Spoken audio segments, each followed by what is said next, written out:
नमस्कार साथियों आज का टॉपिक बेहद महत्वपूर्ण है। आज के टॉपिक में हम आपको बताएंगे सुप्रीम कोर्ट के सबसे लेटेस्ट जजमेंट के बारे में, जिसमें सुप्रीम कोर्ट ने स्पष्ट कहा कि भाई अगर ज़मीन दाखिल खारिज है फिर भी हम उसे मान लीजिए जो है दाखिल खारिज होने का मतलब ये नहीं कि उस व्यक्ति का उस प्रॉपर्टी पे स्वामित्व है, हित या सरोकार है। ठीक है, चलिए मैं ऑर्डर पूरा दिखाता हूँ साथियों और आता हूँ। सबसे पहले तो मैं साथियों यहाँ पे जो है ये कहूँगा कि जो लोग जूनियर एडवोकेट हैं वो बेहतर वकालत सीखना चाहते हैं। कई लोग शिकायत करते हैं सर सीनियर कुछ बताते नहीं, तो आप स्क्रीनशॉट ले लीजिए इसका। इसमें कई सारे टॉपिक मिल जाएंगे। स्टे दाखिल खारिज करवाने हेतु, रजिस्ट्री के वाला रुकवाने हेतु, कैंसिलेशन, कब्जा हटवाने के लिए, सरकारी कब्जा, सीमांकन संशोधन, ठीक है, कैविएट, घोषणात्मक वाद, आरटीआई, मकान बंटवारा, ठीक है। और यहाँ पे देखिए झूठा केस फंसाने वाले को मान लीजिए यहाँ पे कोर्ट केस, ठीक है, वाद नियम, न्यायालय चयन। तो यहाँ पे काफ़ी कुछ आपको ये मिलेगा। ये हमारी ई बुक है, हमने पर्सनल लिखी है। इसकी खासियत ये है कि इसमें जैसे मान लीजिए बंटवारा के बारे में दिया गया है तो ऊपर होगा नोट्स यानी कि नियम वगैरह सब कुछ, और फिर साथियों यहाँ पे जो है फिर ड्राफ्टिंग है। तो काफ़ी अच्छी बुक है ये, तो आप इसका स्क्रीनशॉट ले सकते हैं। ठीक है, अगर आप जूनियर एडवोकेट हैं तो आपके लिए बहुत ही बेहतर बुक साबित हो सकती है। आते हैं अपने टॉपिक पर साथियों। जजमेंट तो जो दिया गया है, ये जजमेंट दिया गया है जितेंद्र सिंह बनाम मध्य प्रदेश सरकार। ठीक है ना। अब ये देखिए सुप्रीम कोर्ट का है तो किसी भी स्टेट्स के हों आप ये ले सकते हैं। अगर मान लीजिए आप कोई कानूनी सलाह लेना चाहते हैं, साथ इसकी पीडीएफ लेना चाहते हैं, तो कॉन्टैक्ट नंबर वीडियो के डिस्क्रिप्शन में मेंशन किया गया है। साथियों यहाँ पे सबसे पहले मैं आपको थोड़ा इंग्लिश में बता देता हूं, फिर मैं थोड़ा समझाऊंगा। यहाँ पे स्पष्ट लिखा है, यहाँ पे आप देख सकते हैं साथियों, mutation entry does not confer any right, title or interest in favor of the person and mutation entry is revenue records only facial proposal। यानी कि साथियों ये केवल लगान के लिए है। अब चलिए थोड़ा मैं इसका हिंदी वर्जन कर लूं और हिंदी में आपको समझा देता हूं।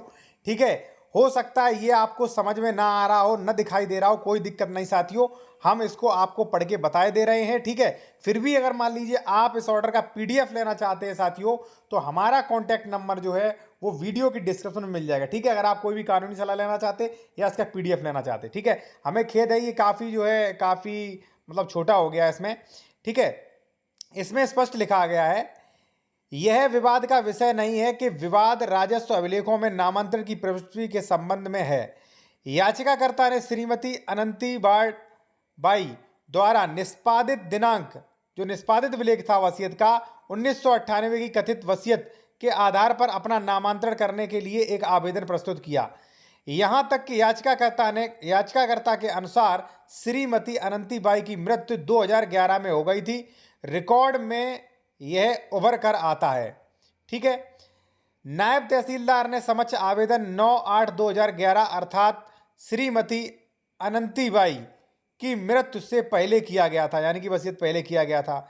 यह विवादित नहीं हो सकता है कि वसीयत के आधार पर अधिकार का दावा वसीयत के निष्पादितकर्ता की मृत्यु के बाद किया जा सकता है। ठीक है, बिल्कुल किया जा सकता है। ठीक है ना। अब देखिए, अब यहां तक कि वसीयत भी विवादित रही है। जैसा भी हो, कानून के अनुसार स्थापित प्रस्ताव के अनुसार नामांतरण प्रविष्टि, देखिए नामांतरण माने होता साथियों दाखिल खारिज प्रविष्टि केवल व्यक्ति के पक्ष में कोई अधिकार, शीर्षक यानी कि टाइटल या हित प्रदान नहीं करती है, और राजस्व रिकॉर्ड में नामांतरण प्रविष्टि केवल राजकीय कोष के लिए यानी कि जो आपका लगान होता है उसी उद्देश्य के लिए होती है। कानून के स्थापित प्रस्ताव के अनुसार यदि कोई स्वामित्व के संबंध में कोई भी विवाद है, विशेष रूप से जब वसीयत के आधार पर दाखिल खारिज की प्रविष्टि की मांग की जाती है, तो वसीयत के आधार पर स्वामित्व अधिकार का दावा करने वाले पक्षकार को उपयुक्त सिविल कोर्ट अदालत से ही संपर्क करना होगा और अपने अधिकारों को स्पष्ट कराना होगा। उसके बाद ही सिविल न्यायालय सक्षम निर्णय के आधार पर दाखिल खारिज की प्रविष्टि की जाएगी। उन्होंने सीधा कह दिया भाई दाखिल खारिज है तो हम उस व्यक्ति के पक्ष में जो है हम नहीं मानते कि भाई इसके पक्ष में जो है मान लीजिए मालिकाना हक है, हम नहीं मानते। और ये इंग्लिश में अगर आप देखें तो स्क्रीनशॉट ले सकते हैं, इंग्लिश में भी देख सकते थोड़ा। अगर आपको फुल पीडीएफ चाहिए तो हमारा कॉन्टैक्ट नंबर वीडियो के डिस्क्रिप्शन में साथियों मिल जाएगा। ठीक है, अगर आप विशेषज्ञ द्वारा कानूनी सलाह लेना चाह रहे हैं, इसका पीडीएफ लेना चाह रहे हैं, या आप ये ई बुक लेना चाह रहे हैं, तो कॉन्टैक्ट नंबर वीडियो के डिस्क्रिप्शन में मेंशन किया गया है।